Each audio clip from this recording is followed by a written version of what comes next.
Good evening, everybody, and welcome to the August 2nd, 2023 outdoor meeting here at the beautiful Links in the Valley. Would we all please rise for the pledge to the flag? Dave, would you like to lead us? Sure. I pledge allegiance to the flag of the United States of America and to the republic for which it stands, one nation, under God, indivisible, with liberty and justice for all. Thank you.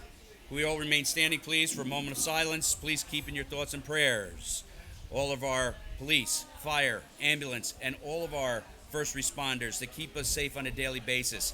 And most of all, our soldiers fighting here and abroad or living here and abroad that keep us safe and keep our freedom free.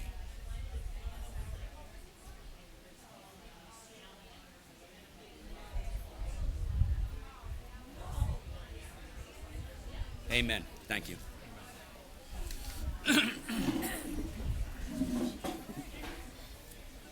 Okay. I'm going to do introductions, starting from my right. Good evening, Diana Quast, Town Clerk. Good evening, Dave Paganelli, Highway Superintendent. Councilman and Deputy Supervisor Ed Lachterman. Supervisor Tom Diana. Sergio Esposito, Councilman. Councilwoman Luciana Howitt.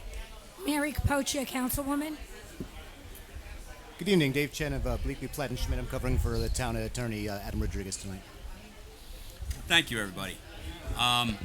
First of all, I'd like to welcome all, once again, to the Yorktown Golf Group, Inc., the Links at Valley Fields. I believe, do we have a representative from the Links at Valley Field here? Is that Mike over there? Is that Mike over there? I don't know if he wants to speak. I'm not sure. No, he doesn't want to speak. Mike, you got to speak, Mike. Oh, Come on. Come on, Mike. Stop hiding over there. We just want to say thank you. It's not like I've been putting you on the spot long enough, I Mike. was unprepared for this. That's okay. We I just just want to We say just want to thank you. say thank you. This is the way we like to see you, casual, Likewise. enjoying your place. Thank you for everything, all the support from the town board, and we're happy to have the meeting here tonight. Thank you, Mike. Thanks for having us. It's great. We appreciate it.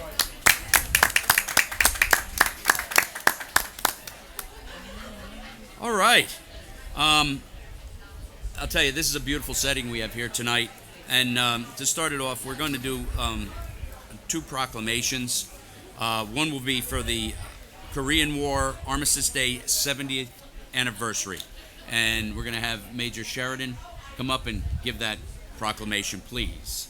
Thank you for inviting me. Whereas North Korean troops invaded South Korea on June 25th, 1950, and the United States took immediate action to defend the freedom of a people unjustly attacked. And whereas by leading a coalition of 21 other countries, American and South Korean troops fought to advance liberty and to overcome cruelty and repression.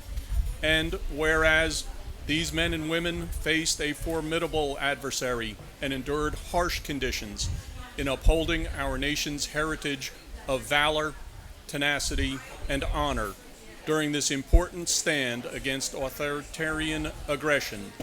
And whereas more than 1.8 million members of the United States Armed Forces faced forbidding terrain and harsh combat in battles such as Pork Chop Hill, Heartbreak Ridge, the Pusan Perimeter, and the Chosin Reservoir. And whereas during the war, approximately 36,500 American servicemen and women gave their lives in the Korean War. Over 103,000 were wounded, and more than 7,500 remain listed as missing in action or taken prisoner. Their distinguished service reminds us of the words engraved on the Korean War Veterans Memorial in Washington, D.C., "Freedom is not free." And as we continue our fight to extend freedom today, we remember and honor their sacrifices and those of their families. whereas the Korean Armistice Agreement was signed on July 27, 1953, and ended 3 years of bitter warfare on the Korean Peninsula and stopped the spread of communism in Korea, signaling to the world America's resolve to stand against tyranny and totalitarian regimes. And whereas 70 years later, our nation remains grateful for the bravery and sacrifice of our Korean War veterans who defended human freedom, liberated the oppressed, and selflessly protected the democratic ideals that make our nation strong, and their efforts reflect the honorable and decent spirit of America. And whereas today we thank our Korean War veterans for serving our nation and the world with courage and distinction, and we remember those that fought and died in the Korean War to defend democracy, liberty, and human rights here and across the world. Now, therefore, be it resolved that Thomas P. Diana, Supervisor of the Town of Yorktown, along with the Town Board, do hereby recognize July 27th, 2023 as National Korean War Veterans Armistice Day in the Town of Yorktown, and call upon all Americans to observe this day now and in the future to honor and give thanks to our distinguished Korean War veterans.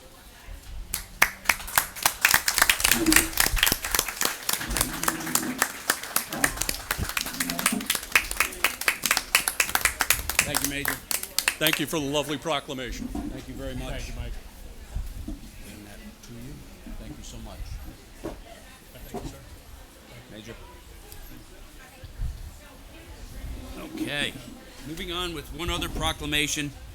And this would be for Purple Heart Day, although Purple Heart Day falls after our next meeting. I wanted to get this done. I think the importance of it is foremost, and I know that we absolutely have 2 Purple Heart recipients, and I believe that there's a third one sitting at our table here. There is. Just found out today that our stand-in attorney is a Purple Heart recipient. Thank you for your service.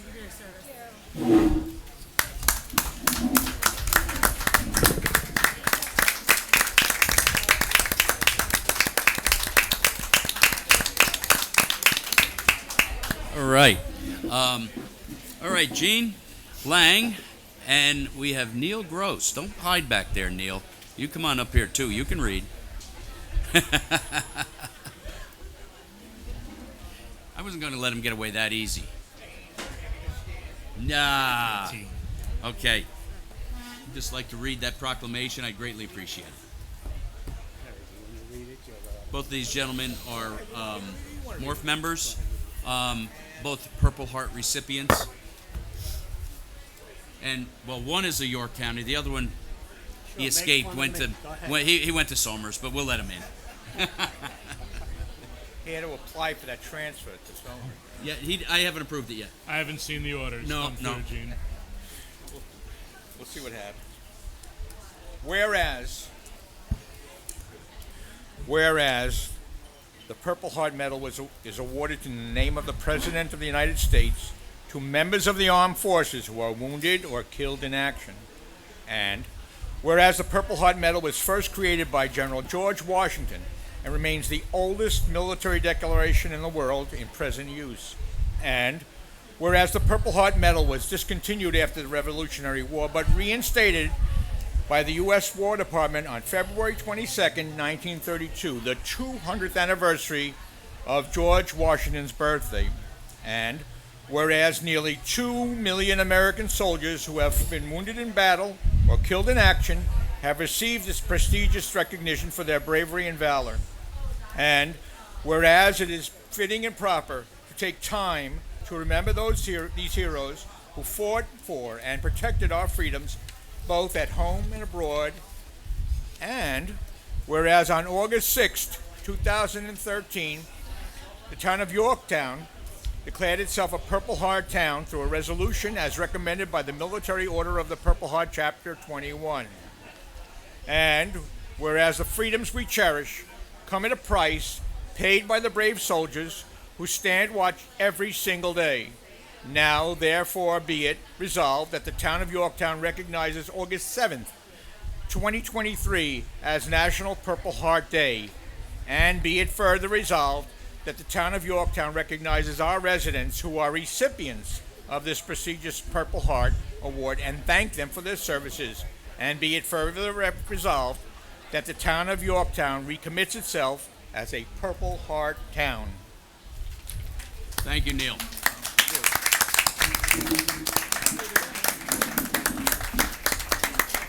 Can I just add a word?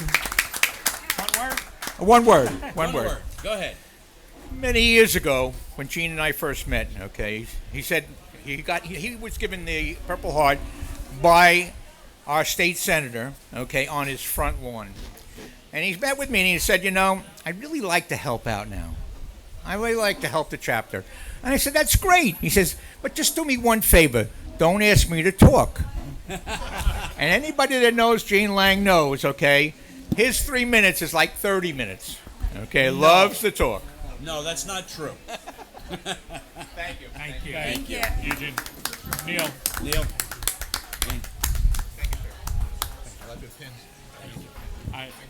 I might have gotten it from someone in this room. Good to see you always. Oh, goodness. Oh, look at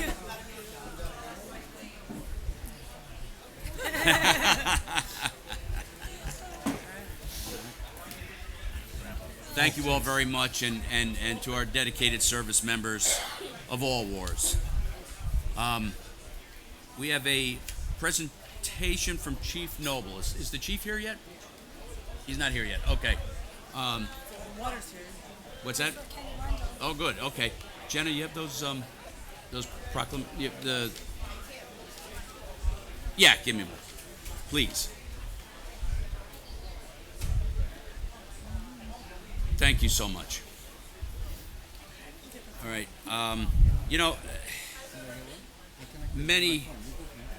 Oftentimes, things go overlooked. And we have a lot of fine working members of this town. And so often they are not recognized. But when they work, and they work together, it's like a well-oiled machine. I have witnessed this on numerous occasions. The most recent being the 12-inch water main break out on Route 35. That particular water main break, we were out there about 24 hours. We had to divert traffic. We had a hole in the road that was second to none.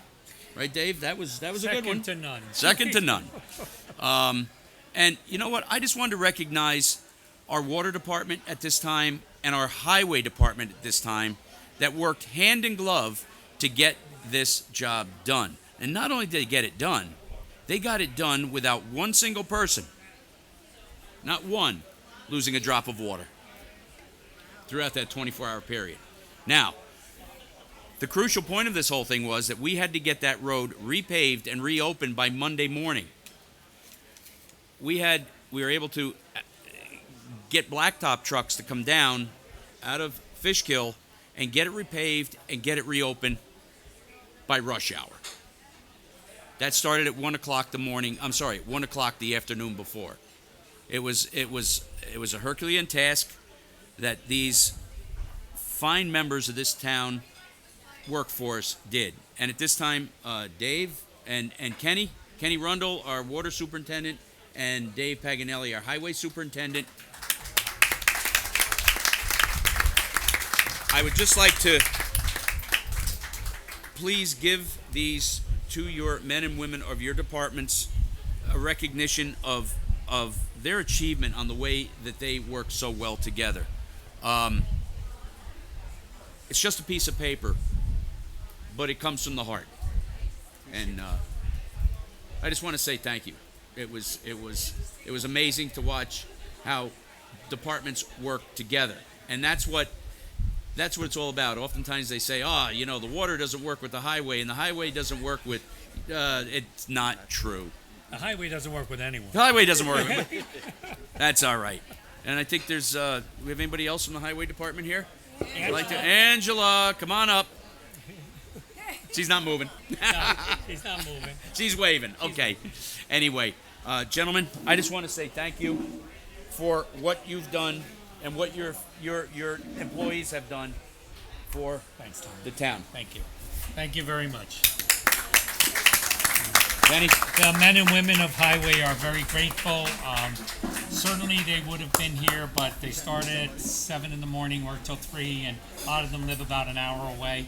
So I think once they get home, but we've always, Water and Highway always work well together. Absolutely. Of course, Highway does the heavy lifting, but Well, you know, okay. but We'll give those them are, that they're like water guys, It's not- Thank you. I will say, the supervisor sent me some photos of the hall. They look like they were doing a heck of a lot of They were. heavy climbing equipment, too. Well, Supervisor, I'd like to say thank you, and to the entire town board, thank you again for your support. Thank you for your support, Supervisor, for being shoulder to shoulder with my staff and myself out there for 12, 14 hours. You were certainly appreciated being out there. For moral support for myself, just, that's kind of when it's hitting the fan, and it certainly did that day. And I have to say to Highway Superintendent Pagnelli, Dave, thank you, and your staff. They were unbelievable. And also to the Chief of Police, his staff was out there. So this break happened on a Sunday afternoon around 1 o'clock on Route 35. So the traffic isn't going to be too heavy on Route 35, right? So we're trying we're trying to shut the water off, make a repair, and then when the state, being that it's a state road, they asked me where I'm going to get 25 tons of blacktop on a Sunday night about 10 o'clock in the morning. That's what I said. Dave, are you around? But again, thank you for the recognition, and we do appreciate this. And shout out to my staff; they always do a great job. Yes, they Thank do. you. Staffs of both departments are second to none. And thank you all for what you do. All right. I'm just going to give a brief overview of last week. Last Thursday, people are saying that we don't have any new businesses in town, but we are opening businesses on a regular basis. Last week, we opened Our Place, the old Fursies. They started out, it's a husband and wife team that are not yet husband and wife. Not yet. The engaged team. Engaged team. They put their last dollar into this place, and I think it's going to be a great success. You get the opportunity. It looks like the meals they were putting out were delicious. Stop by. Have something to eat and a drink. Last Friday night, I was honored to go down to Junior Lake Pool. The Girl Scout Troop 2658 actually took on a project. The project was to go out and get plastic wrap, like the wrap like you see around the, let's say, bottles of water that you buy. So it was that type of plastic wrap. They got 500 pounds of that plastic wrap. That particular plastic wrap had to be cleaned. They also got it from the body shop, so the paint had to be taken off of it and so on and so forth before it actually went to the Trex company. I'm sure most people here have heard of Trex. It's the decking material that's made of composite, etc. It went to the Trex company, and they decided they wanted to have a buddy bench built. It's an anti-bullying. It's a place where you can go and sit and people can go and talk to you. The thing came out beautiful. It was amazing that these dozen girls or so actually took the initiative to do this. It's quite neat, and it sits with prominence at our Junior Lake Pool with Buddy Bench on it. So hopefully it'll get a lot of use, and it'll be good. Jim, do you want to say a couple words on the Buddy Bench? Jim Martorano, our Parks and Rec Superintendent. Yeah, so Buddy Bench has been great. Beautiful place for kids to be able to sit and have safe space and meet new friends. and we actually have another Girl Scout troop that's going to be putting in a similar bench at the Sherbrooke Pool. Oh, So great. we'll be having a ribbon cutting for that probably within the next 2 weeks. I'll have more details for you. Perfect. Northside's going to get some love. Absolutely. All right. All right. And I'm going to let Ed. I had written this down, but your wonderful Lions concerts continue once. I will go over it with we'll my go over report. that. Sure. And last night was Police Appreciation or National Police Night Out. What a turnout, folks! It was really a lot of fun.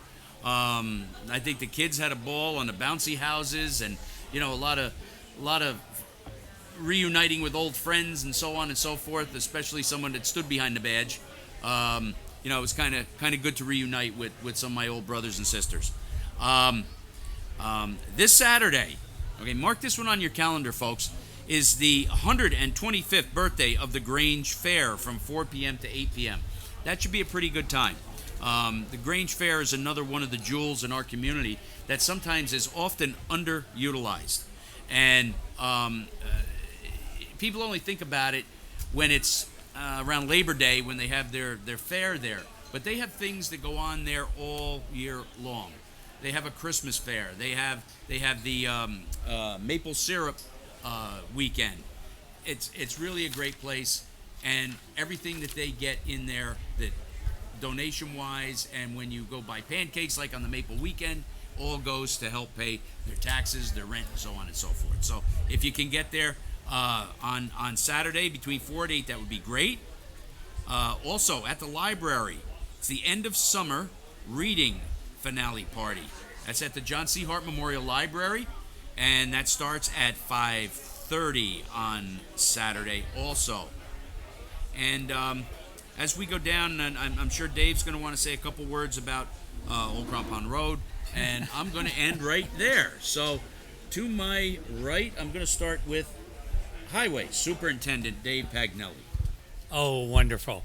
So I want to talk about Old Crampon Road, the culvert that needs to be replaced. Actually, I'd like to thank Town Clerk Diana Quast for working on getting the resolution together and coming up with an RFP to go out to bid. What we're going to do as far as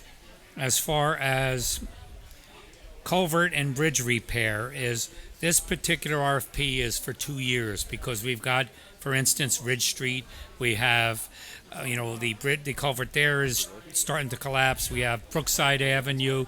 We have down on Old Kitchewan Road South. We've got a few that will need work. So this will allow us to immediately go out and have somebody on standby who will come out and draft up those plans. Now, there was talk about, we could have done this, and this is very important in the interest of transparency. There was talk about we could have done this as an emergency because Supervisor Diana had made it a state of emergency. That wouldn't have been appropriate. It might have moved things along by maybe 3 or 4 weeks because effective 2017, we had a report from an engineer that said that bridge was in problem. So, we had put it in for grant money, and we had put it in as our first choice because it has an 8-inch high-pressure gas main strapped to it. So Con Edison is monitoring that. That would be a big problem if that road were opened and that gas main blew. So I know a lot of people are frustrated, and particularly our neighbors in Cortland are very frustrated because they can't cut through and avoid the traffic lights on 202. But I personally have driven that detour. I personally have on 3 different occasions driven down 202 in each direction, not to Garden Lane, which is not a good cut through, down to the Town Line Motel, where there's a don't block the box. When I tell you, on my experience, that it is half the time to stay on 202. At the most traffic, it was 4.5 minutes to sit there and look at your phone, as opposed to try and come down all our side roads where children are playing, White Hill, which I have a 10-mile-an-hour speed limit on. Stay on 202. If you're going either direction, stay there. That's the safest bet. So, and hopefully we're, Supervisor Diane and I and the town board have been working on, trying to expedite this as quickly as possible. So with any luck at all, maybe it won't be 6 months or a year, maybe it'll be 3 months. So we're guardedly optimistic, and everything else is just trees, catch basins, you know. So that's about it for highway. That's it, Dave? Yeah, there's That was nothing pretty good. all that new and interesting, unfortunately. All right. All righty. Now we're going to do some reports from the council. Ed Lachterman. Sure. As Supervisor Diana alluded to, we are halfway through the summer concert series. We had great weather for the last one on the 23rd. We also had a very generous benefactor win one of the raffles and donate his money back. Thank you so much, Ken. We the Lions definitely appreciate it. We have 3 concerts left. The next one is this Sunday. On August 6th, we have the Rocksteady Dance Band. And is that the date for and we have the electric vehicle show that same day. And that's Sunday, August 6th. We also have on August 20th, 2023, Groupe du Jour. They do music from all eras, really fun band. They do just about everything you can imagine, rock to disco and everything in between. Finally, we end our series this year on the 27th. Where all of our shows start at 6 p.m. That one starts at 5. It is our military appreciation concert. We start off with Alyssa Martin and the Golden Apple Chorus doing a few songs. Alyssa does some songs out of the 40s and 50s, reminiscent of World War II shows, and the Golden Apple Chorus will be doing some military tribute as well. And then our main attraction, Jessica Lynn, freshly back from Europe, will be performing that day. And Jessica, if you haven't seen her, is wonderful. She writes her own music, choreographs everything on stage, just fantastic. And real good, solid Yorktown family, and all 4 of them are in the band, so great to see them.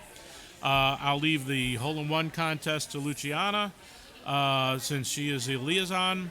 But for my things liaison-wise, please look for the following to start up in September. The 3rd Wednesday of the month will be the Veterans Advisory Committee. The 3rd Friday of the month will be the Senior Advisory Meeting. The 3rd Sunday of the month, the American Legion fundraising breakfast will kick back in, although I hear that they might be doing an Oktoberfest this year in September for the 3rd Sunday. So the breakfast will start up in October, but please look for information on the Oktoberfest, and we'll share that with you. And then in Fridays in September, please pass on to any kids, families of kids that you know. The Teen Center will reopen. It gives our children a great place to go where there's some care, nurturing, direction, and really some great activities for them as well. And that's pretty much it for me. All right, thank you, Ed. And I would be remiss if being here at the golf course, I didn't mention this. A shout out to Kean Murphy. Kean Murphy holds so far, now Kean I think is 14. He holds the best score at the golf course here to date. Okay? And day before yesterday, he got the first hole-in-one here. So shout out to Kean Murphy. Wow. Okay, Sergio.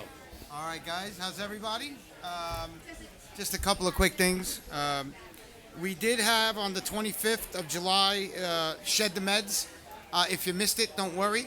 The police always step up, our Yorktown Police Department, and they have a unit in their lobby where you could go there and you could drop off old meds, anything that you don't want. Don't flush it down the toilet. It's not good for the environment. So if you have that, you could go there. The event was pretty good. We picked up quite a few people came. It was good to see all those drugs getting off the street. The supervisor already mentioned Thursday, July 27th. Our place opened up. Go support the locals, please. And you're going to cover the hole-in-one. Our Cops versus the Kids baseball fundraiser is coming up. You can't hear me? Our Cops versus the Kids baseball fundraiser is coming up. It's going to be on September 9th. We're coming after you back there. We have our team. We got Mookie Wilson coming. We're probably going to have Bobby Ojeda and hopefully Howard Johnson coming as a trifecta. So it's going to be a great day. All the proceeds go to Camp Sunshine, which is a camp or a retreat for kids with life-threatening diseases and their families. The important thing about Camp Sunshine is they take the entire family unit up for a week. It's all expenses paid, all the food's included. The place is like an amusement park for these kids, and it's kind of like a dream come true. A lot of kids would make a wish to go to Camp Sunshine. Every $2,500 we raise, we send a local family. If we can't get a local family because we're fortunate that the kids around here aren't sick, then we send anybody that really has a child with a life-threatening disease. It's a great event. It's a lot of fun. There's going to be food this year. Mookie Wilson has some kind of catering thing that he's going to be the chef, and so it'll be a lot of fun. The cops are going to be there. We got the kids. Please come and support us. I'd really appreciate it. On October 27th, I'm jumping far ahead.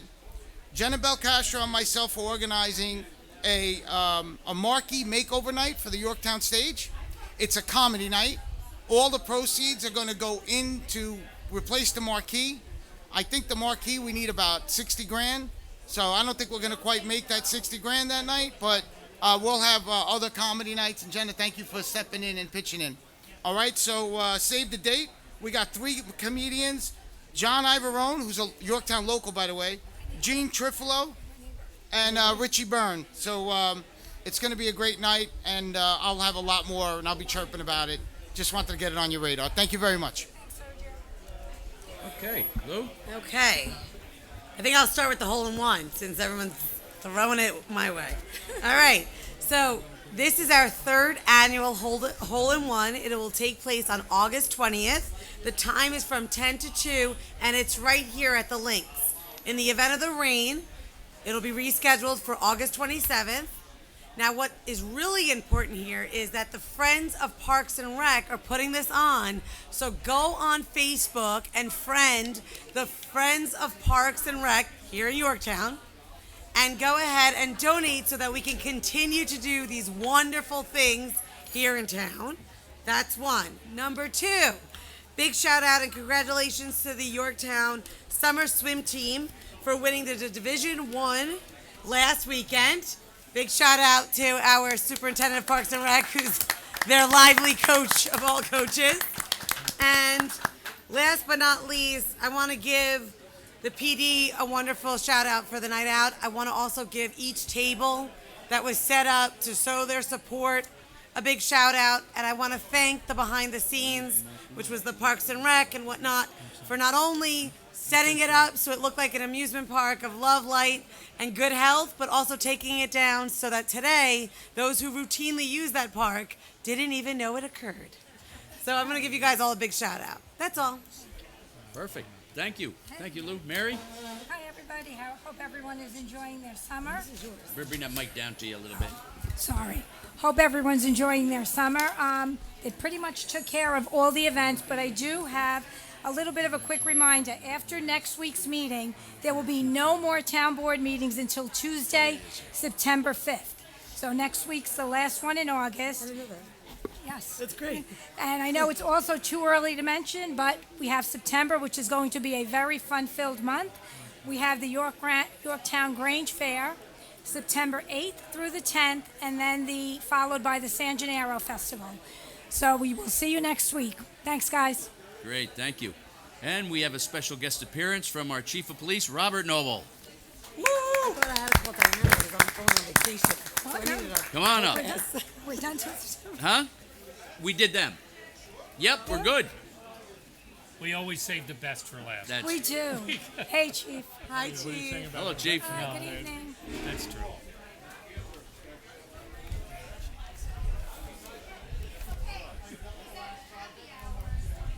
Good evening, everybody. Good evening. All right.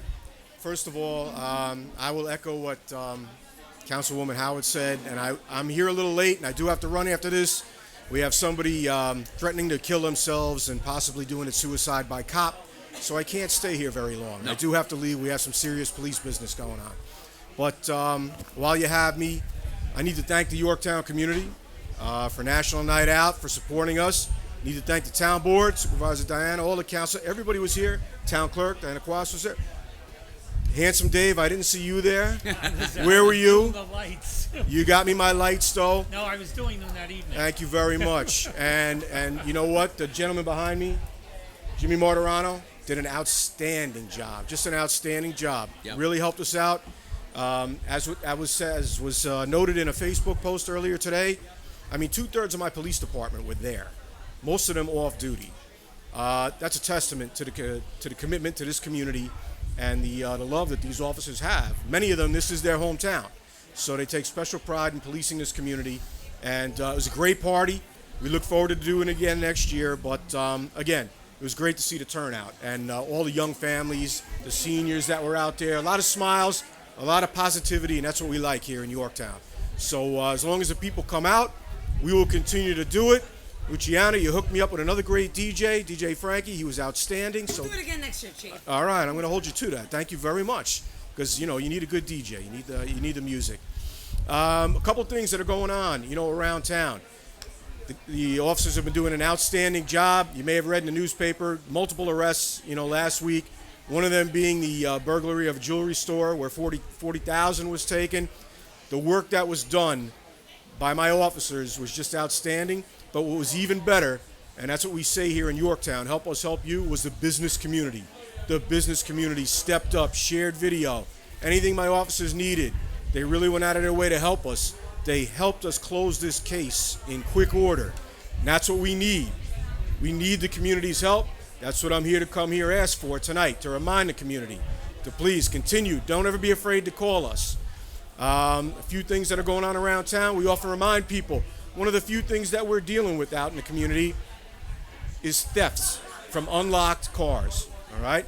To date, I don't believe we've had one theft from a car that was locked. If you lock your cars, you got a shot. But right now, in all the suburbs of Westchester County, and we've tried task forces, we've gone out there and tried to tackle this, just a lot of territory. And there's a lot of young gangbangers coming in from Bridgeport, New Haven, the Bronx, Paterson, New Jersey. They're hitting the suburbs. They're looking for unlocked vehicles. We have had pursuits. One car crashed. They ran on foot. We found a loaded handgun in the car. So these are not good people coming up to these areas. They're younger. If we catch them, they're getting right back out. They're juveniles in the eyes of the law. Under 18, you're a juvenile. We catch them. It's usually, if they don't have a firearm on them, it's going to be, grand larceny of an auto. They're right back out. They can come back the next night. So please, want to remind the community, it's a safe community. We don't have violent crime here. Lock your cars and send these people someplace else to go to commit their crimes. All right? Lastly, we do have something going on in town. We have been trying throughout the summer to really try to have open communication with the kids that are riding around on their bikes, on the track, on the sidewalks, and they are juveniles. They're 13, 14 years old, maybe 15. And we're to the point now where we need the public to call us if they're out there on the track. I had Lieutenant Foley give me the stats. We've only received 2 phone calls complaining about juveniles over there. One of them was from you, Supervisor Diana, the other night, and Parks and Rec, but we aren't getting many calls. We've done 107 directed patrols this year where we entered the track location. 140 directed patrols where we entered the Capellini Center. So we've done a total of 247 directed self-initiated patrols out there in 2023 so far in July. So we're hitting the area, but we can't be there all the time. So if you see youths out there on bikes on that walking track, just acting recklessly in traffic, we don't want them to get hurt either. So what we're trying to do, what we've been doing, is trying to identify the kids, speak with their parents, because there is apathy with some of these kids on the parent ends. You hear it all the time. Sometimes the parents are worse than the kids. Sometimes the parents are worse than the kids. All right? We're not lying. But listen, we're trying to do it the right way. We're trying to communicate with these kids, trying to send a message that we don't want them to get hurt, and we don't want them to hurt anybody else in the community. Right. So I'm here tonight to say, hey, we're going to be out there, but we need the help of the public. If you see them out there acting recklessly, give us a call, and we'll try to do the best we can. Good. All right? I can't station somebody there full time because I'm wasting resources. I'd rather have those cops out there, in your neighborhoods and in the business community, doing what they should be doing. preventing crime, and being out there and being visible throughout the whole community. So I thank you very much. Also with this the shooter thing, that hopefully nothing happens and we can commit this guy and get him to where he needs to be safely. The guys just did an outstanding job at a leaving the scene automobile accident where there was a show up and the perpetrator was caught down at Cortland. Just happened while I was on my way here. And I would have been here earlier, but I went to town hall, full disclosure. But I am here now. Thank you, veterans. Thank you for your service. You are truly America's best, greatest country in the world. You are the greatest people in the world. Thank you for all you've done for our country. You hear me say it all the time. God bless you. I appreciate everything you've done. And is there any questions I can answer for you guys? That's it. Chief, I just want to thank you and your men and women, your department, for all that you do for us. And thank you for the little PSA on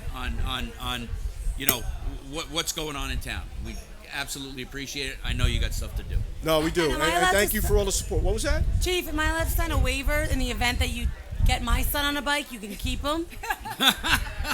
Well, we'll discuss that later. You keep getting me those DJs, and we'll talk about that. I heard he likes bologna sandwiches and hot dogs. So No, but I saw Ichi there last night. Thank you so much. Thanks for the support. Thank you, Chief. Saw you there too, Jenna. You were there, so thank you. All right. Did I miss a good poet thing tonight? He's coming up. Not yet? Well, you're going to have to tell me about it. I got to go. All right. Thank you, everybody. Hi, Chief. Thank you. Thank you, Chief. All right. Thank you, Chief. During the movie night the other night, Parks and Rec assistant director Marissa was there by herself. I came to announce the movie, and we kept watching these individuals riding around on these electric bicycles. So they weren't pedal bicycles, okay? They go quite fast, all right? They were doing their wheelies and doing their burnouts. Hey, we were all kids once. But when they started aiming for the kids that were walking around trying to go get an ice cream or a soda or something like that, enough was enough, and we had to call the police to do it. Prior to the police getting there, unfortunately, Marissa, who was pretty much a pit bull, confronted them, and I backed her up. I figured she was a good front person, and she kicked them out rather nicely.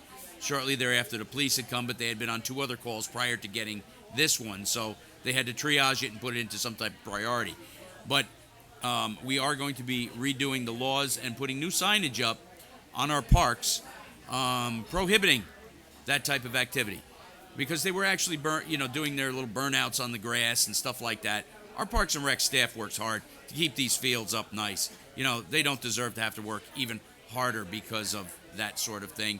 Not only that, but the safety that the lack of safety that it causes.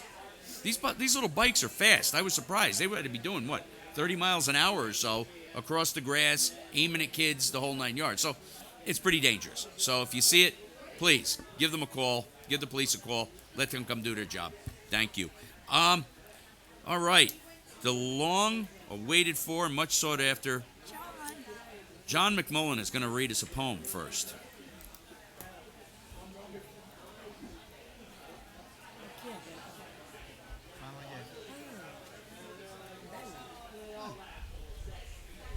Gary likes peanuts. When I used to step out my door and Gary the groundhog was in the area, all I would see would be 4 little legs trying to carry him as far away as possible. If I turn a page, that's a picture of Gary. But when he became used to me putting out food for him, he waits at a respectful distance till I finish and is eating before I reach my door. He particularly likes peanuts, sits up in the air like a squirrel eating them.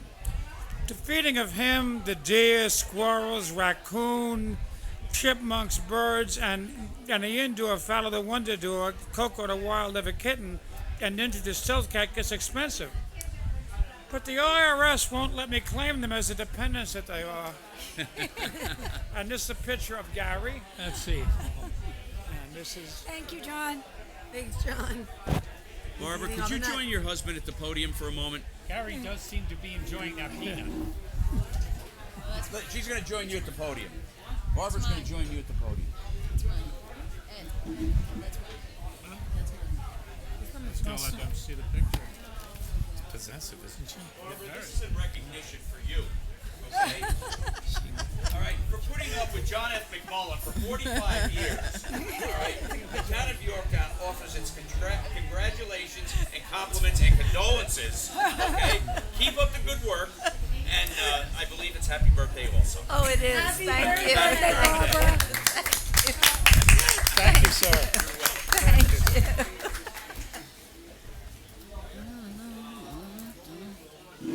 All right. Be nice to that lady, John. Be nice to her. I know. Okay. Prior to opening up Courtesy of the Floor, as a reminder, you can always contact us. You don't have to wait for Courtesy of the Floor. You can always call Town Hall, our town officials, our town departments. We are here to work for you. You can visit the town website at www.yorktownny.org. You can find all the contact information for everyone here on the dais, town clerk, even town attorney, and of course your elected officials. As a reminder, there is a 3-minute time limit on your comments for Courtesy of the Floor, and we ask to keep them directed to the town board, and we ask, as always, that your comments remain focused and respectful. I'd like to open up Courtesy of the Floor. First taker, Joe Falcone. Recreation Commission. I just want to thank this town board for being very park friendly. Look at the things we accomplished with a public-private partnership. We all work together. Look what we can do. Hopefully in the future we can do the same thing down the road. It's a great quality of life. This is a multi-generational place, and like I said, a true public-private partnership. Thank you so much. Thank you, Thank you, Joe. Thank you, Thanks, Joe. Just a little background on Joe, if you don't know it. He's a past parks foreman, what was it, or director? Assistant director of parks. Basically took care of a lot of golf courses, so he was the main guy here for most of the time getting this job done. Joe, thank you for everything you did. Thank you. Hello, Jane. Hi there.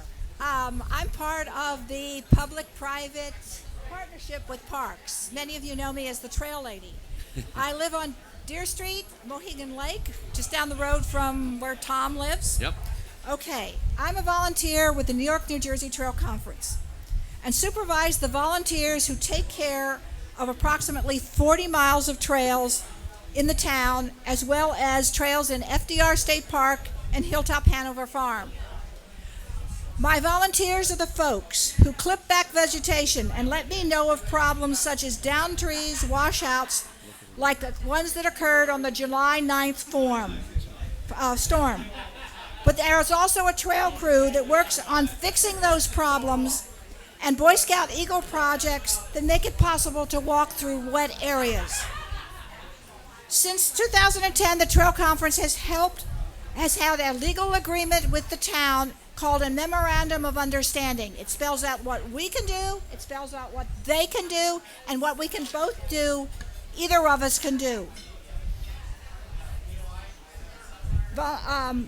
We volunteers do stuff that the Parks Department maintenance staff can't do because of time constraints.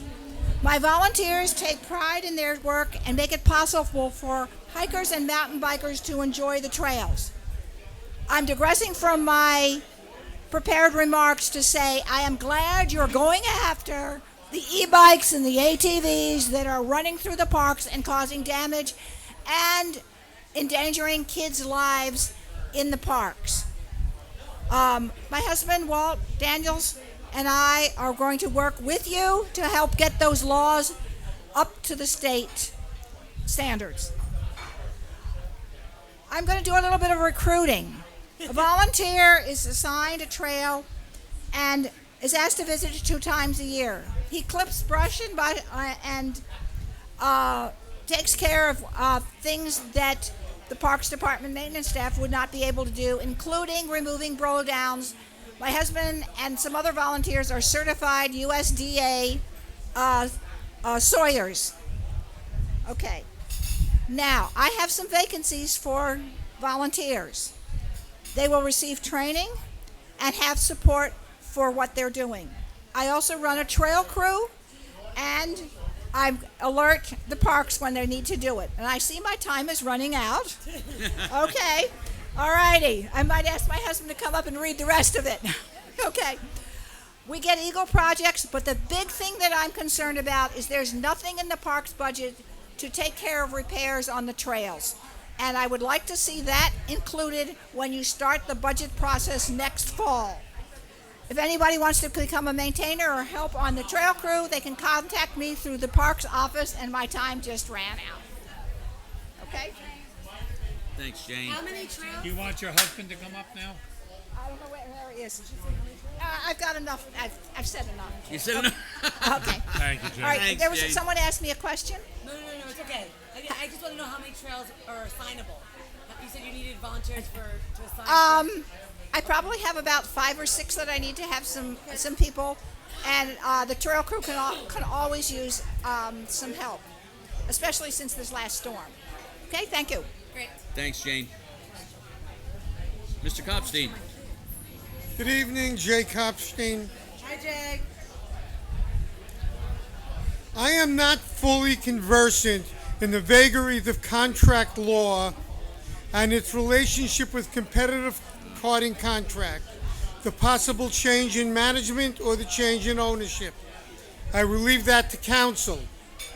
My observations over the last 2 weeks have indicated a marked improvement in both trash and recycling collections. My observations also indicated that new or additional employees are now doing the collections. There have been several letters in the local media concerning competitive karting issues. Some have merit, and some have been written by political demagogues at worst or intellectually modest people at best. This comment is not addressed to or about any of the candidates who have announced for the upcoming elections. But I do have a question, Mr. Supervisor. Yes, sir. In today's agenda, there is a $5,000 legal bill for legal services for competitive karting for violations of their contract. Why are we paying it? Are we deducting it from the money that we owe in competitive? And why do we hire a firm with numerous lawyers rather than having in-house counsel when now we're having to pay $5,000 for a counsel to handle a contractual matter? Thank you. Thank you.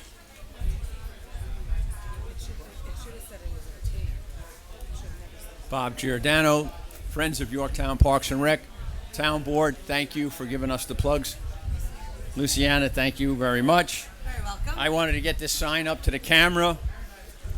Luciana said it all, but you guys all got a little envelope from me this morning or this evening. Oh, boy. All right. You're killing us on Now, you probably opened it and you're disappointed there's no money in there. But Three balls. 3 balls, For the okay? record, the envelope we That's received a is an very little invitation. envelope. There is no excuse for you It's guys an not to invitation. show up. That's the clerk, the highway superintendent, and our 5 council persons. Thank you very much for plugging it. We would have liked to have had it here 2 years ago when we had our first one, and we were anticipating that. And as you know, it didn't happen. And then the second year we said, we're going to do it. Let's plan it. And Jimmy said, let's do it at Downing, and if it's open, we'll come here. And I'm ecstatic about coming here for the third one. We're here. It looks great. The outside awareness, the place is fantastic. I hope you all come to the hole-in-one contest. We're raising money for the Friends, which helps the Parks and Rec department. And bring your kids. There'll be things for the kids. Oh, thank you, Jim. So, Yeah, if you bail play us out here that this envelope isn't like. if you know. play a round of golf, you'll get one of those tickets. Ah. So Play a round of golf and you get a ticket that gets you 3 balls for the $1,000 prize for the hole-in-one contest. I won't have to worry about that at all. Is there a golden ticket that gives you 6 balls? Yeah. The color of the envelopes have no meaning. Have no meaning at all. Okay. Thank you, Bob. Big Jim. Hello, ladies and gentlemen. How are you guys? This is awesome. Good. Who are you? Who are you? Who am I? I am Jim Pugliese, Yorktown Heights resident for 20 plus years. My wife has been here her whole life. We won't go how many years that is, Tom. Okay. She's right over here. I'll get in trouble. Man. Yes, you will. It's a little bit late, and it's been a little hectic on my end. I just wanted to come up and thank the town board, Dave Pagnelli, the entire town board, Diana, all the way on down, especially Sergio, for everything that you guys did for the YAC 75th anniversary party. To say it was a success is an understatement. It was absolutely fantastic. You guys marched with us in the parade. Sergio was a trooper and was inside that dunk tank. He didn't have a Speedo on, so that's okay. Thank God. But the weather was perfect. To our Yorktown's finest, Chief Noble, I said to him earlier, and everybody else, they did a fantastic job. Martin and the fire department, everyone, all the volunteers, high school students came and helped out. This was the best compliment that I got for that event. I saw a parent who had been there most of the day, and I went up, I said, "What do you think?" She goes, "I've been here for over 4 hours and I haven't seen my kid. I know she's here, but I haven't seen my kid." That right there just said that it was an absolute success. So I wanted to come up and say thank you for everything that the town did. Dave, thank you for helping get the signs up. It was a great success. So again, thank you for everything. Truly appreciate it. Thank you, Jim. Thank you. We were glad to see it back. Yep. Yeah, it was Happy to see really it back. it was great. It really was, and it brought me back to excuse me, when my son was younger, when we used to do this every year. You know, there used to be a parade every year to kick off the season, and it reminded me of that, but tenfold, because it really was a great success. So, and to Salagonia and Class Action, who kicked butt all day long. So Good deal. thank you. Thanks, We missed you, by the way. Thanks, Jim.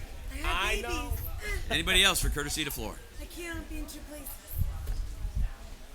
Good evening, Sarah Wilson, 32-year resident of Yorktown Heights. Just wanted to expand. Thank you, Councilman Lachterman, for mentioning the EV car show.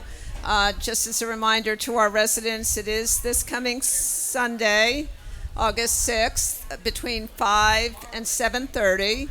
So we'll have a variety of vehicles on display in a wide range of prices from under $30,000 to over $100,000. There are a lot of rebates and things available for people to get into EVs and also hybrids. So you can come talk to the owners, get your questions answered in a low, no pressure environment.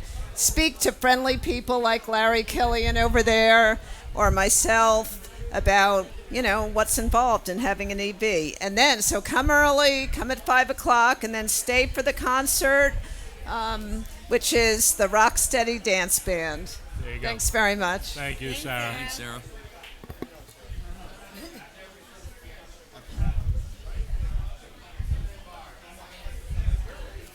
Hi, Larry Killian, 33-year resident. Good evening. Thanks to Bob Giordano for all his work organizing the hole-in-one and the New Year's splash and so forth, and raising money for Parks and Rec. I'd like to continue to suggest changes in your development policy. Sergio really nailed it with this description. He ordered 2 things online, and it was delivered, and they were delivered to his house in the same day. Just a few years ago, if you wanted to get something right away, you had to go to Kmart or Mitchell's Hardware or Sears or any of a dozen stores that used to be in town or in the mall. This is Economics 101, supply and demand. It's folly to continue to offer tax breaks for new commercial space in the 21st century of online shopping. Here are a couple of examples of why it's bad in 3 ways. The Caremount building on 118, which is now called Optum. It's bad policy to give a tax break for new commercial space. It's doubly bad to give a tax break for something a developer is going to do anyway. So Caremount wanted to put all their doctors together to save money. They did the same thing in Hill Boulevard without an incentive, so that's a waste of taxpayer money. And third bad reason, that when we add new office space, we are reducing the value of existing space, and every commercial building owner is going to file for and get a reduction of their taxes. Second example, Underhill Farms. Again, we should not be giving tax breaks for new commercial space. We should not do something which commercial developers are going to do anyway. If you had asked other developers about Underhill Farms, they would have told you that they would have suggest commercial spaces. In their interest, not ours. That's a waste of our taxpayer money. So perhaps you have to look at the bottom line. The overall bottom line is what we're losing in taxes when we add more commercial space. So perhaps I can get an answer tonight to this question: is it not a bad idea to give incentives for new commercial space in the 21st century? Thank you. Thank you. Okay, anybody else? Courtesy of the floor.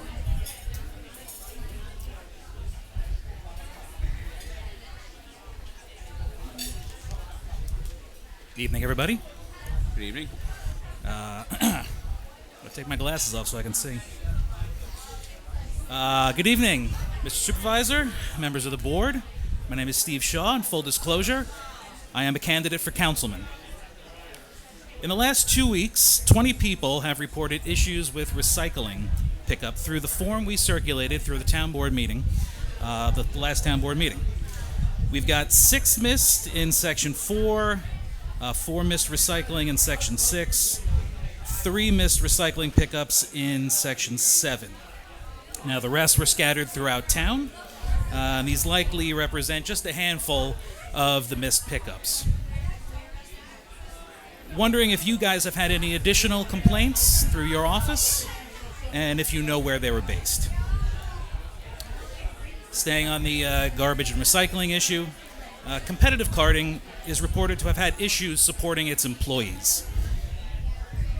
Has Competitive's current employees been receiving their medical benefits? Are they being paid a prevailing wage? I believe these last 2 questions were asked at the last town board meeting.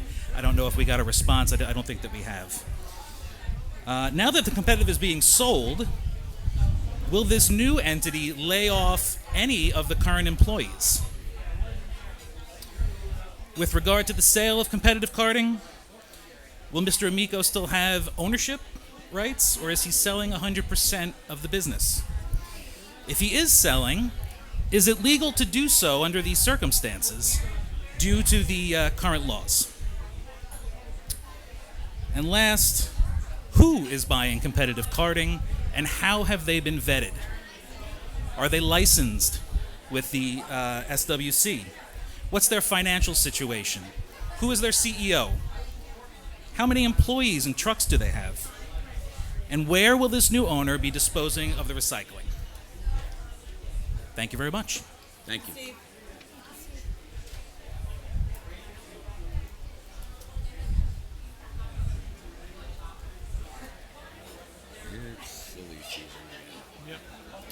Good evening. My name is Jan Mirchandani, and again, full disclosure, I am a candidate for town supervisor. I'd like to follow up on my questions from the July 16th meeting and some of the questions that Steve has asked as well. And I know Jane Daniels was just mentioning about the budget. We know that the budget season is quickly approaching, and in addition to the impact of inflation, Yorktown is facing a bunch of new expenses, such as the lawsuit over the garbage contract alluded to earlier. We obviously know about the flooding damage that, in fact, warranted disaster declarations. There's been impact on that, clearly. The Halleck's Mill Sewer Project, which was discussed at the last work session, and the costs of that certainly are continuing to rise as well. And as Steve mentioned, the issues related to the trash pickup. So here are my questions.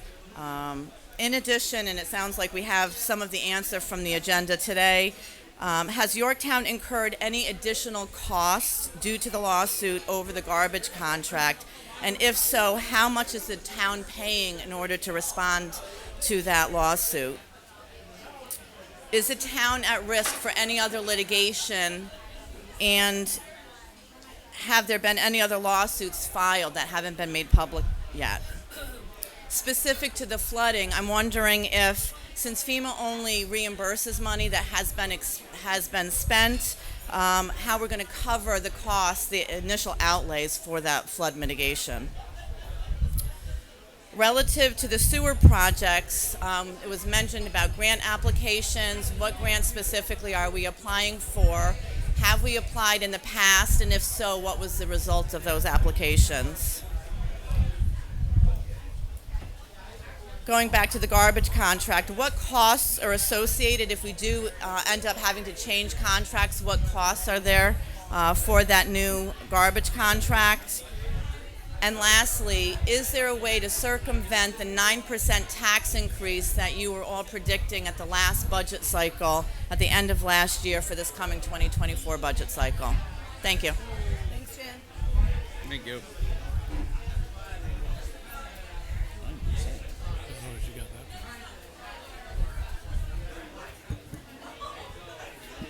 Hi, Anthony Pichette.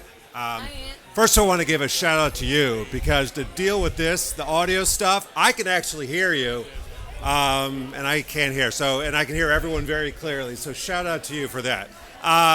Couple things I wanted to talk about. I wanted to, well, I'll get to him later since he's.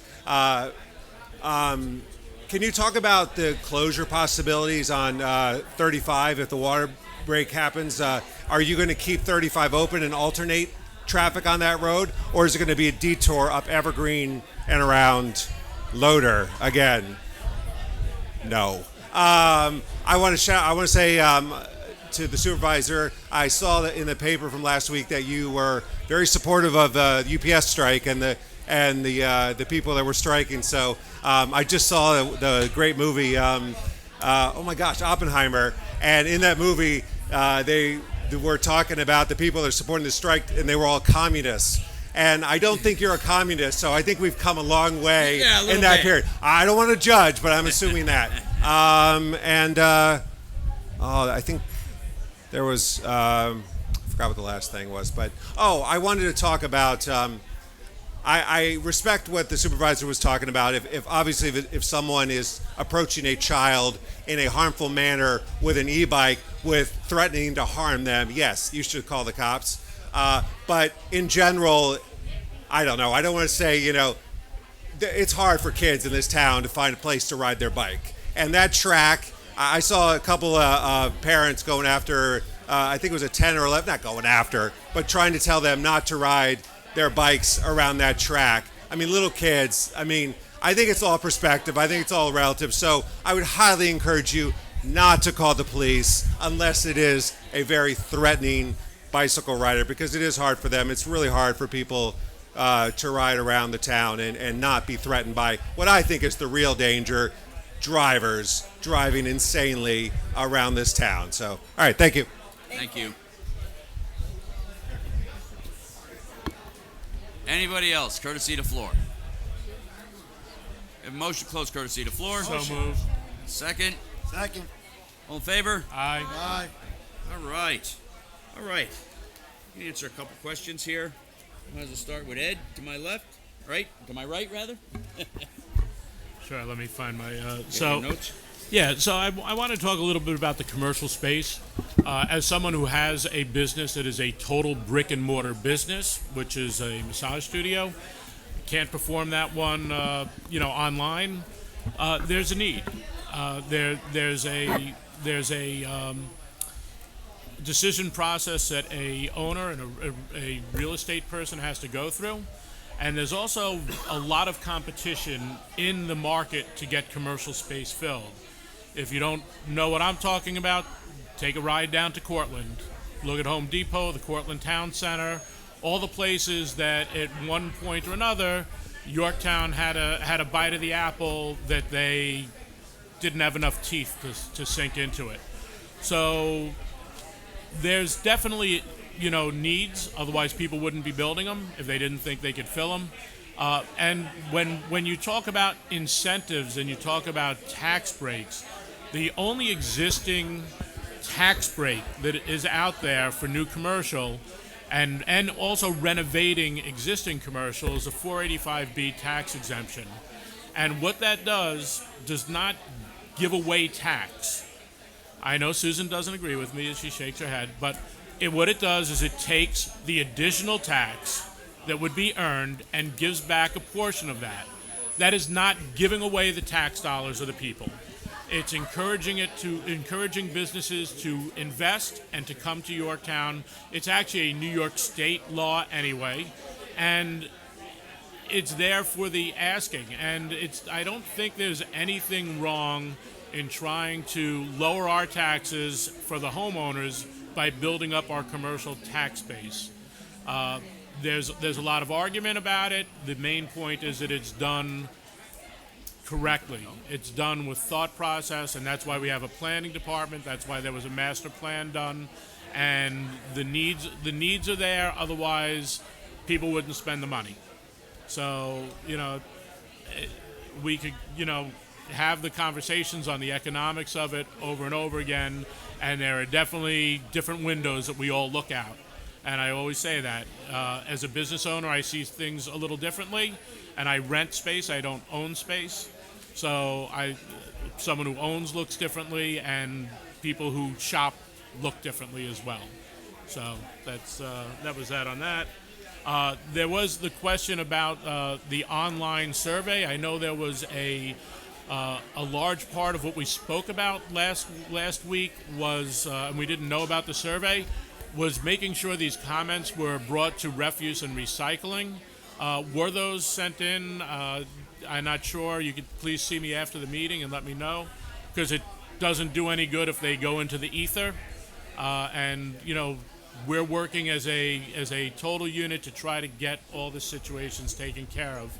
I'm not sure about the call-ins. I'll leave that for the supervisor and Jenna, who may have some answers on that. And then two last week. Go ahead, Ed. Yeah. Okay. And then as for bidding and the contracts, I think that would probably be better for our stand-in attorney to answer some of those questions. So when we get to that, we'll have him respond. Okay. Serge? Yeah, just a quick comment. I know that Mr. Killian came and said, they were going to do it anyway, and I think he mentioned that a couple of times. And although I may agree with that statement on some occasions and not others, it would only be, conjecture. If you have any proof that they were going to do it, quote, do it anyway, I'm quoting you now. How about that? If they were going to do it anyway, if you have any, solid proof, if not, it's just a statement that gets thrown out to people and say, oh, they were going to do it anyway, so that's why we shouldn't do it. And you're using that statement with no proof as the basis of your argument. So if you do have proof, that'd be great. As far as the garbage survey, was that sent to anybody in the town? Because if it wasn't, then it's interference at the highest level. And it might be politically expedient to come up and say, oh, we had 20 people. But if you didn't send it to the town so we could handle the problem, then it facilitated more chaos in the town. And your survey actually had an adverse effect. It didn't help, if that was the case. I don't know if that's the case. I didn't receive anything. My office didn't receive anything. I don't know if did you guys receive anything on this survey that there were 20 people? That survey was, from what I understand, it was an online survey that they had on Facebook, and it was also a young kid handing out cards outside of town hall. Okay, but and it was really more email gathering. It asked for name, email, what section you lived in, and what your complaint was. And again, I'm in Section 7. Section 7 is huge. So if you only had 2 or 3 complaints in Section 7, I would say that's actually a win-win, because that could be something like somebody putting their garbage out later or putting it out, to whatever the case may be. So Yeah, individual again, misses are not. Okay, so my point is that whether whoever did the survey, if that information wasn't communicated to us, it didn't help. then I mean, really, you got people reporting stuff now that think they possibly reporting it to an official in an official capacity, and they weren't, and it didn't get responded to, and that does not help any situation. So I want to throw that out there, because that's really upsetting to me. That, I mean, I don't mind you did the survey, that's great, but if you didn't push it to anybody on our end where we could facilitate a resolution, what is that? I don't know what that is. But it really, and I'll say it again, does not help. Does not help the town, does not help the people in the town. It didn't do anything except cause chaos, further chaos, which we really didn't need.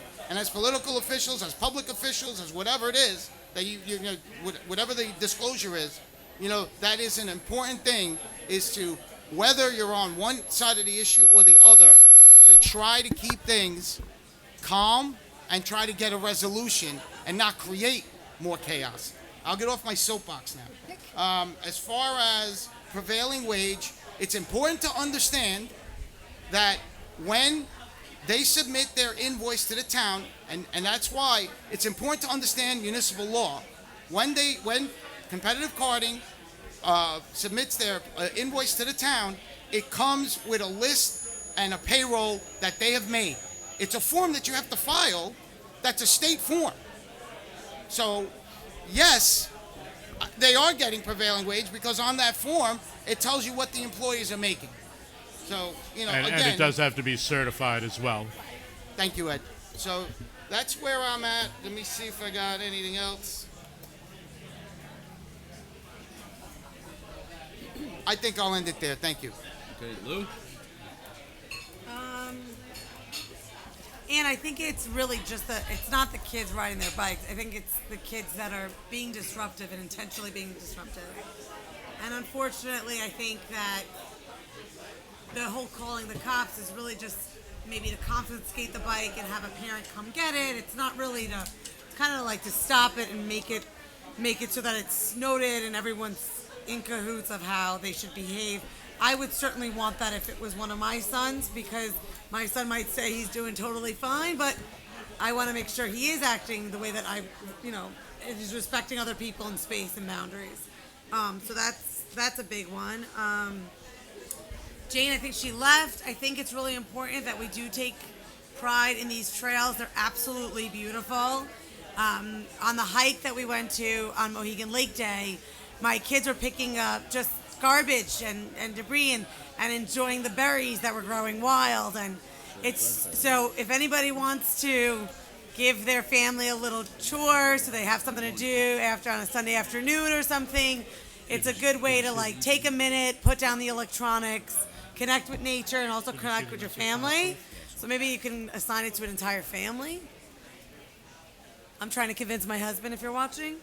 Okay, that's on that one, because doesn't have enough mountains for him, but it's okay. As far as the representation of the resolution, I'll leave that for our supervisor, but it's a retainer. It's not a fee. And I think there's something to be said about it being having someone on retainer as opposed to having a fee. And I recognize that. There's expertise. I like the pizza man to make my pizza. I like the shoe man to make my shoes. I'm a big advisor of that. Right, Jay? I shouldn't walk and talk. Yeah, I know. Just can't do both, right? Just saying. But I love that you brought it up because it was also a catch. Sometimes we word things, and remember, we're all human, and people that make our documents are also human, and it could have been a typo of some sort. And whether you agree with it or not, it also may have not been so clear in the writing, so I just want to say that. There's layers to this garbage stuff. Lots of it's garbage, lots of it's facts. I can't really speak besides the fact that I feel like I'm in the muck of it, and as I'm doing it and exploring and understanding and vetting everything I say to make sure that it's clear and whatnot, I will leave that to the attorneys. But the questions that are asked are good questions, and obviously any liability, we're trying to minimize it as much as possible. And let's face it, when you address the budget, I look at even my household budget. What I was projecting isn't always the Excel spreadsheet that we're given. We need more fluff room in our budget. I don't know how to do that yet. I'm not tailored to, I'm learning. Pat's trying to teach. But I wish there was that little bit of extra room in each line item. But I hear what you're saying on what was projected to what we've met, to where we may have to go. And it's scary to sit up here and have that in my hands because, those Excel spreadsheets are really hard to manage. And that's pretty much it as far as those closures go, Aunt. I'm in that hood too, so it'd be nice for them not to come down Evergreen and wrap around. But I am thankful that we have a highway and a water, and everyone is trying to do the best they can to remedy it as quickly as possible. It's kind of like, when you were speaking, it was what my brother used to always say, take your time but hurry up. So it's like we are literally speaking to officials, and we're like, take your time and hurry up. And I do really hope that they reconsider the FEMA. Any support, even for the infrastructure costs, would be greatly appreciated, so that we could even create a fund to help our residents, just as humans. Forget about, we gotta put out the big fire first to put out the smaller fire. And as you know, as things start to burn, we get, Canada's fires. So I don't know who else is getting your town's fires, but it's happening. So I think I've covered it. I am really proud of the parks. I'm really glad that we're here. I'm really excited to see what we can do. I love this idea of just learning about the e-cars and understanding what do you need, what don't you need, who are they, who's not. I think the more we learn as a community, the more we can advise. And it's always good to lead with asking questions. So I always appreciate Courtesy Floor because the questions are places to, even if I can't answer them, to ponder and think and maybe come up with a solution that may need more questions, but at least we're going in the right direction. So thank you. And sorry it's so loud. That's okay. They answered all the questions. I was going to address the $5,000, but she did. It's just a retainer fee, and I think Tommy will speak on that in a little bit. That's it? Yeah, that's all you got to say? That's it. All right. They answered everything. You want to address the It's what question happens at the about end. I know. the detour? I don't want to be You want me to address it? Yeah, address that. Okay, with respect to a detour, if there's another water main break is like an act of God. Don't know where it's going to occur, don't know how wide it's going to be, don't know if it's going to take up 2 lanes, which would then definitely require a detour. While on Route 35 the other evening, I believe it was both lanes because they're asking for 300 feet of both lanes to be totally rebuilt road. So that water main break cost us a lot of money. But, we can't really say it's like the flood. It's hard to say what will happen because there are so many variables to that kind of a thing. I'd love to be able to say, oh no, we'll do 1 lane, but unfortunately, there's no other detour to get out back to Route 35. Even coming down Greenwood Street or any way that way, there's no way back out. So, we do our best to keep the traffic flowing. Certainly it's not in anyone's interest to shut down the road all in its entirety. So that's the best I have. Okay. Yeah, I mean, the New York State DOT mandates how we have to rebuild a road, unfortunately. And when we have to rebuild that road, we have to rebuild it to their specifications, which means going down 2 feet hogging out the material that's there, rebuilding that particular material, going on top with binder in 2 lifts, and then 2 lifts of top coat. So it's a daunting task. It's a very expensive task, and I'm not going to go much further with my ideas on that, but it is best. I'll be good right now. But yeah, it's so, whether we do one half of the road and, they have flag people at certain locations and so forth. Oh, did you mean when we were restoring the road? Okay, I'm sorry. Oh. We're not restoring the road. A company's going to restore the road. Yeah. That's not my road. That's not one of our roads. We go out there and we help get the road open, but it's like a craw in my side to go out there and do work on the state roads. Unfortunately, the water is going to Somers, so we can't even say that our residents didn't lose water. So the 5 breaks that we've had on that road since the 11 years I've been at Highway, the 5 breaks we've had were all water that was going to Somers. So Supervisor Diana and I have been discussing the fact that the Joint Waterworks, of which we are 51%, correct? Yes. That we paid $1 million towards a water tank on Locust Avenue in Cortland, and we feel that they should be paying part of this, infrastructure cost. At least the 49% that they're responsible for. So we're arranging a meeting with them and going to try and, iron that out, so to speak. Yeah, because the road repair is going to be quite expensive. Let's see.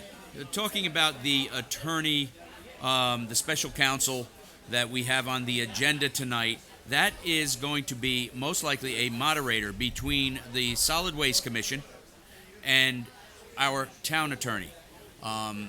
The attorney that we have on the agenda tonight was suggested to us by the Solid Waste Commission. So I can't help it, Jay. I'm sorry. I try. That's the course that I want to take to make sure that we don't end up in a problem like this again. With regard to the complaints, the 20-ish complaints that we got over the past several weeks, I have to tell you something. We haven't gotten one complaint in my office in 4 days on what's going on now. No complaints. With regard to the medical benefits and prevailing wage, this is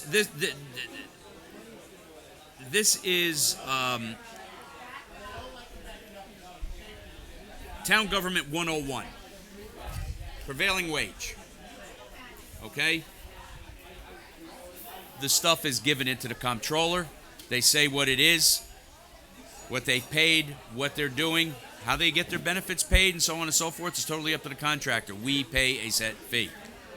So, the knowledge of the public and the way the public documentation works is crucial to this job and to making sure that we do have the proper certification in place at any given time. We also have, let's see, what do we have here? Prevailing wages, the benefits. If he pays the benefits, that's up to him. If he doesn't, his employees will take him to court. What additional costs have we had? Well, the other garbage company still has that lawsuit against us, and we're going through that, which I believe that it's certain things are being knocked off as we go. To my knowledge, there's no further litigation. Sewer projects are moving forward. As you probably saw in the agenda, we're applying for different grants to hopefully offset some of that cost. And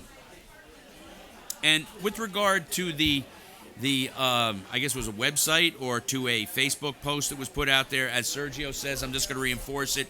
If we don't know who wasn't picked up, it doesn't do us much good.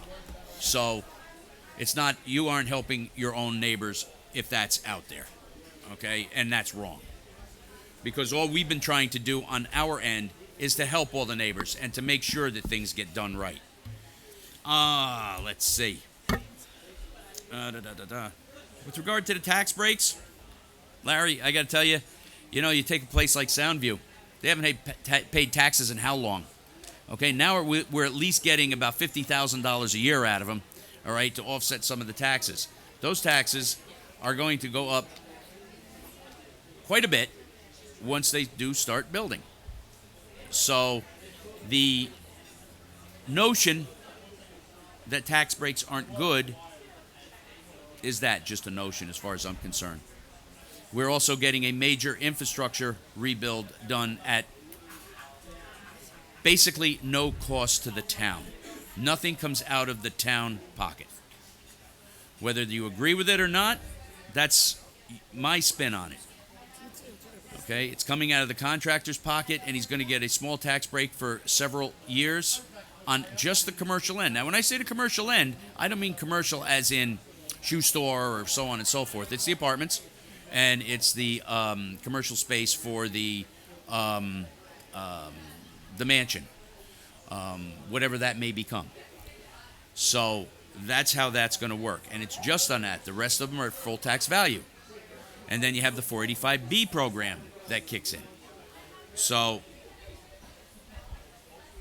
they are going to be paying a large share of the taxes on that, and we're going to have a new intersection that should have been done decades ago when they probably built Rochambeau up in there, when they put all those houses up in there. They should have redone that particular intersection. There is the cause. I have a picture of that particular intersection, and I'm going to say it was 1908. It's exactly the same as it is today, except there's a horse and buggy in it instead of a car. It was very interesting to see that an artist rendering showed that, even with the little island there and everything. So I think that the tax breaks are something, and when we call it a tax break, it's an incentive to get stuff done. And that's what we want to do. We want to get stuff done here. We don't want to overbuild a town. We want to do progress for preservation, all of that. But sometimes you have to give a little to get a little or to get a lot. Let's see. Do I have any other notes here that nobody else has?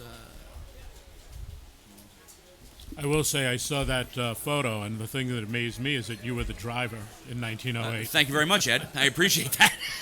Did you like my cap? Yes. Yes. So that should be about it. But anyhow, as you'll see in the agenda coming up, the attorney is going to be a moderator over the garbage. I'm not going to have, I'm going to make sure that no matter what we do, we are going to do this contract right. I inherited this contract. Yes, we all voted on it. We thought it was a good contract at the time. We're going to make it right. I've been saying it from day one. One way or the other, I'm going to fix this. And that's, I think, all I got. You know what?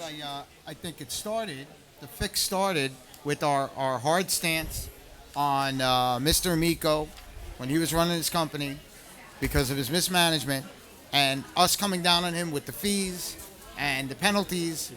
I think kind of nudged them in the right direction right now because, as Mr. Cobstein stated, they look like they're on track for based on the last couple of weeks.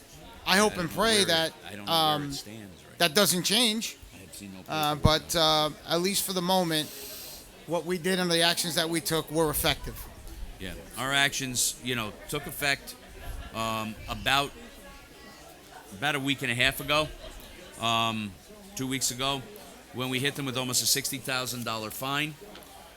Though that particular fine was collected right away. I took it right out of the pay. I wasn't going to sit there and wait for it because we wouldn't see it. And any other fines that are going to be levied are going to be taken in the same manner. But right now, they seem to be on track or at least on par. And my office has not received any complaints.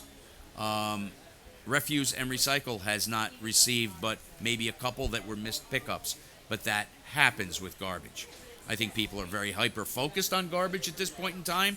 I can't blame them. It's aggravating. It's frustrating. And no one was any more aggravated or frustrated than me when, the contractor wasn't doing the right thing. So I happened to hold up this. When he told me, all right, and I'm going to go to Amico. No. when he told me that he did this once before to get attention, I said, well, I'm going to show you something to get attention.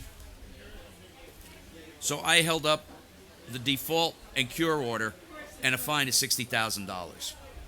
And I walked into the comptroller, and I had him pull $60,000 right out of his paycheck immediately. Now you got my attention. So the notion that we're not doing anything, we're not on it, is once again just that, a notion. I am just looking for that default and cure order, which I do not have in this packet. But anyway, I'm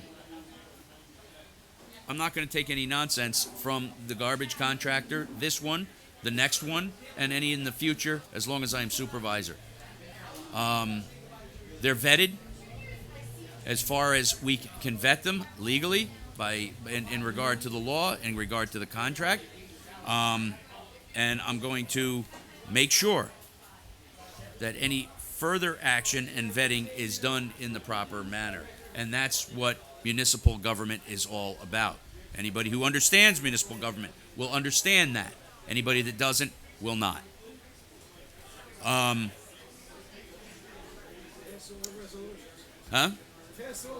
Pass all the resolutions and we'll get you the heck out of here. So that's all I have to say on all of that stuff. Anybody else? Anybody else got anything? Dave? Anything on the vetting process? Do you want to talk on the vetting process or on the particular sale and so on and so forth? Because we don't have any paperwork on it yet. It's like in its infancy, as far as I know, at this point. Yeah, I can speak a little bit in a vacuum. I mean, obviously, I haven't vetted the sale either, but I can say that is one of the things.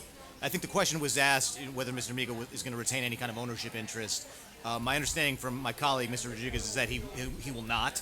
But I should also note that that's one of the things that the Solid Waste Commission looks at when they vet these kinds of sales. They make sure that it's not just a sort of paper transaction, and that it's an actual sale, and that the person is not going to remain behind the scenes. So the county Solid Waste Commissioner has to approve of it, and that's one of the things that I know she's going to take a hard look at before she approves. Yeah. So there's quite the amount of knowledge and law that goes into these things with regard to municipal bidding and contracts, so that we don't get hurt. We don't continue to get hurt. That's why this contract had some of the stuff in it that it had in it, so that we could do what we're doing right now should something happen that isn't right. And that's the way these go. So like I say, municipal government, you got to have a knowledge of it. All right. That's all I got. I'm going to go into our resolutions. This way everybody can go have a drink at the bar, sarsaparilla or Coca-Cola or something of that nature. All right. From the Finance Department, authorize the comptroller to process the following budget transfer to purchase of a folding inserting machine. All right. I'm going to read through them all, and then we'll... Yeah, I'd like to speak on the next one when you read it. Sure, Dave. And authorize the comptroller to process the following budget transfer for tree removal services. Go ahead, Dave. Okay, so last week, what was it last week we had the work session? Yeah, I'm getting Alzheimer's. It's not good. I brought this to your attention, to the board's attention, and I've got to say that I've never seen something acted upon so quickly and so diligently. And we all have to give a shout out, of course, to Pat Caparel, because we know without the money, no matter what we'd like to do, that wouldn't be the case. So shout out to Pat, shout out to the town board, Supervisor Diana, for within a week turning this around and getting us the money we need to take care of our residents, particularly with all these storms and whatnot that we've got going on. Thanks, Dave. So thank you. That's all right. I'm done. I'm done. You sound like, what's his name on TV? Levin. All right, where was I here? Okay. Authorize supervisor to sign an electrical supply agreement with Constellation New Energy Incorporated at the rate of 0.1003 kilowatt hours. I'm going to skip this next one here. I'm going to go down. We'll come back to that. Accept the resignation of librarian Jane Hennessy from the John C. Hart Memorial Library. Good luck to you, Jane. Approve reimbursement of police officer John E. Dougherty for Homeland Security and Terrorism Management courses in the amount of $3,348.20 plus book fees. From the town attorney, authorize supervisor to sign an intermunicipal agreement with the town of Yorktown Central School District for mutual shared services, facilities, and equipment. Authorize supervisor to enter into a renewal of the license and hold harmless agreement with the Yorktown Central School District. From the town clerk, authorize town clerk to advertise bid for preventative maintenance and on-call services of emergency generators. Authorize town clerk to advertise request for proposal for on-call emergency bridge and culvert engineering for the highway department. Authorize the town to apply for a grant from New York State Environmental Facilities Corporation under the Water Infrastructure Improvement, which is WIA, program. This, once again, is going to assist that Halleck's Mill expansion. That Halleck's Mill expansion was somewhere tallied around $20 million. With this other $9 million in here, will be above what we need. So we don't know which way the costs are going to go on that, but we're going to go for it and see if we can get it through. Alrighty. Authorize release of erosion control bond for work done at 1215 Sagunka Drive in the amount of $500. Authorize release of erosion control bond for work on Hickory Street. That was a much easier named street to read. Yes. Yeah, absolutely. For Westchester Modular Home for the amount of $500. Authorize release of control bond for work done on Sawmill River Road by Architectural Concrete Excellence LLC in the amount of $500. Authorize supervisor to sign a declaration of covenant conditions and restrictions for Granite Knoll Sport Complex to ensure that all maintenance obligations set forth in the Stormwater Pollution Prevention Plan approved by the New York City DEP will be followed. This is something that goes to the actual building of Granite Knolls, not the retrofit of the possible solar panels. Right, going back. Do you want to do this motion on those first, or? Going back to the other one, an authorized supervisor entered into an agreement with Steve C. Casarda for legal services associated with the town's collection and disposal of residential refuse agreement. This particular individual is a garbage attorney, and he is going to be a moderator between the Solid Waste Commission and our attorney, so that we have a direct link in between. This is a gentleman that does this stuff day in and day out so that we don't get caught improperly ever again. And I urge the vote on this. Okay. So I'm going to take that one, then we'll vote. I'll let you all think about that one for a minute, and then I'm going to vote on all the rest of them. Can I have a motion on all the rest except the Casarda? Motion. So moved. Can I have a second? Second. All in favor? Aye. Opposed? Motion carries. Okay.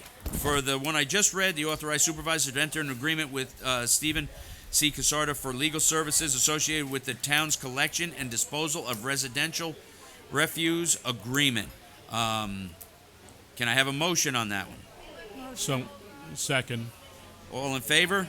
Aye. Aye. Aye. All opposed? Aye. So, A nay. It was a nay. He said any opposed. I said aye. Any opposed? You. Me. All right. All right. Motion carries. All right. And we're going to go to the back here. I think that was it. Can I get... What? No, I said aye. Yeah. All right. Can I get a motion to adjourn? So moved. How about a second? Second. All in favor? Aye. Good night, Thank night, you all, Yorktown. and thank you Good to night, the Yorktown. par 3. See you next week. Thanks, Mark. Thanks, the links.